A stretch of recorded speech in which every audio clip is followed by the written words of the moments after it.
This morning, President Obama got some good news. Senator Barbara Mikulski announced that she would be the 34th Democrat to say that she would support the Iran deal if a vote came down for its fate in the Senate. That now means that unless something drastic changes and the numbers shift around, the Republicans will be currently unable to kill the deal in Congress, which is certainly good news for him. She put out this statement: "No deal is perfect, especially one negotiated with the Iranian regime.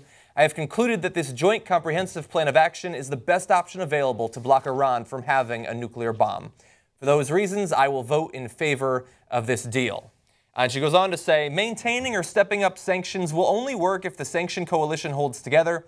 It's unclear if the European Union, Russia, China, India, and others would continue sanctions if Congress rejects this deal."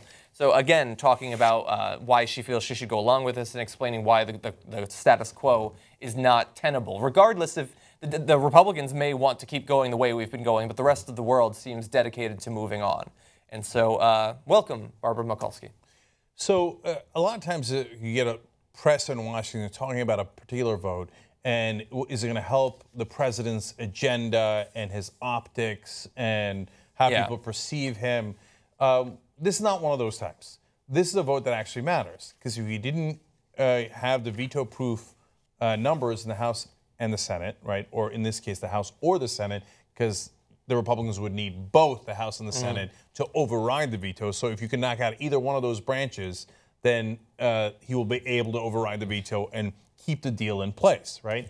So she just did that. She's what they call the magic number, right? So they now have enough Democrats, so we will have the Iran deal. Okay, we will get to inspect their nuclear sites. We will get to make sure they don't have nuclear weapons. We will not be going to war with Iran. Barbara Mikulski's vote is not a matter of optics. It is the most important vote. Now, of course, everybody that votes with her also counts. She just happens to be the one that put him over the top. Including potentially additional Democrats who haven't yet said that they will support it, but more than likely there will be more. Right. And so here you got to give President Obama credit not only for doing the deal, but effectively doing the politics of this to make sure that the deal sticks. Because this, again, a point where not just policy matters, but politics matters, because are you going to be able to implement it or not? And that is dependent on a political vote, right? And he's going to win that vote. And all the people who talk about, oh, President Obama, and from time to time I say this as well, doesn't know how to twist arms enough, can't even get his own party to vote. Now, the part that I hate is, oh, he didn't go play golf with them enough. He didn't go play golf with Senator Mikulski, okay? That's not how he got this vote. But whatever he did behind the scenes worked. So obviously in this case, he was able to, whether it was twist arms, give out deals, keep it real, it's politics, right?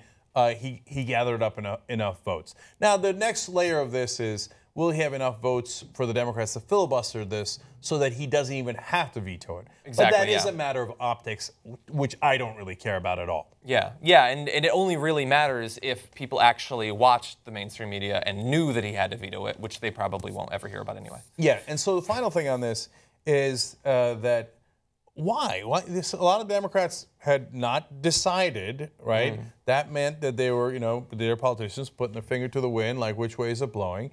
And AIPAC was putting a ton of pressure, very powerful lobby in Washington, D.C., and was saying, no, vote no, we don't want this deal to go through. Now, AIPAC was considered for a long time in Washington to be nonpartisan, so they support Israel. They're and they're going to lobby on behalf of Israel. Well, they support a particular political philosophy in Israel. Well, so that's what's now become clear. I think it was clear in the past, but apparently it wasn't clear to the people in Washington.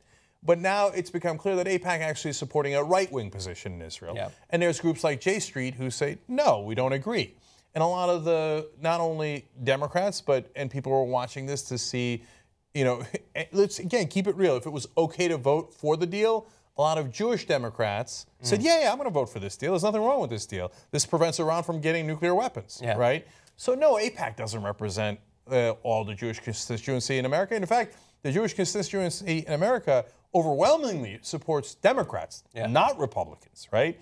So after African Americans, it is the most solidly pro-democratic bloc in the country, okay? So more than gay atheists. It's weird, really. And so it is weird, right? I mean, because atheists who are voting Republicans, but apparently some of them are, right? So So don't let them trick you into thinking that AIPAC is the word on Israel or speaks for Jews in America writ large, because they don't. They lost here. And so, and what happened was, the deciding factor was, they thought that they were going to go, these politicians over the summer, to town halls, and there'd be a lot of angry constituents. Oh, I'm so mad they're about the Iran deal. And it turns out, here's what happened instead. Okay, because unless you do a big push like some large organizations do, like the Koch brothers, when they were against Obamacare, they sent in buses that had the logos like, oh, Obamacare is going to kill your grandmother. Instead, they had painted the bus, they sent the bus, they pick people up, they bring them to town hall events. That's how you manufacture angry constituents, right?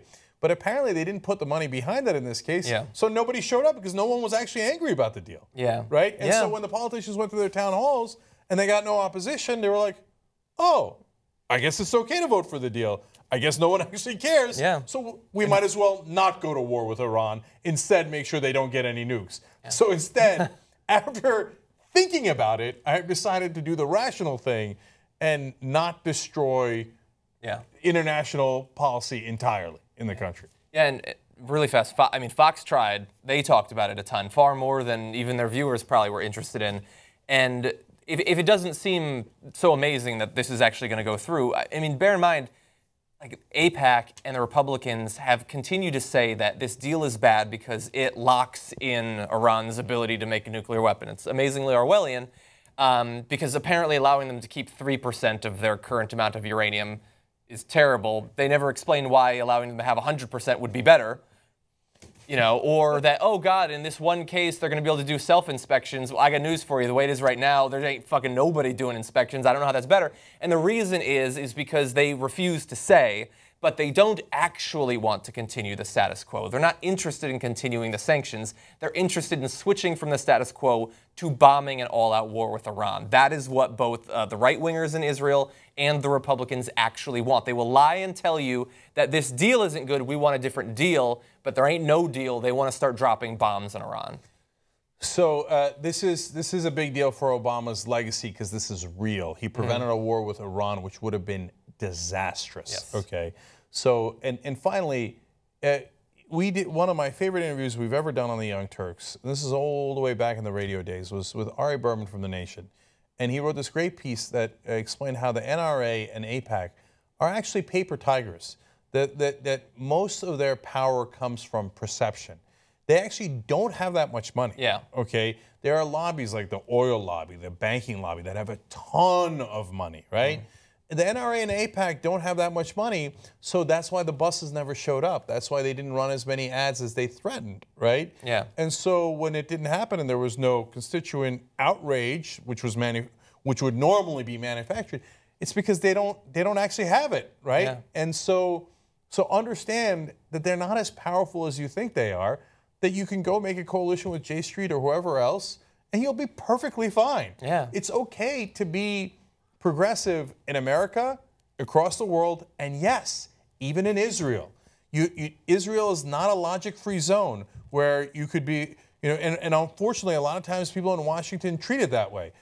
No, I'm a progressive. I hate George Bush and Dick Cheney. They're warmongers. I hate Putin. I hate all the right-wing guys. No, the right-wing guys who are best friends with Dick Cheney, if they're in Israel, I love them. That makes no sense. If right-wingers are bad for this country, they're also bad for Israel. You're allowed to say that.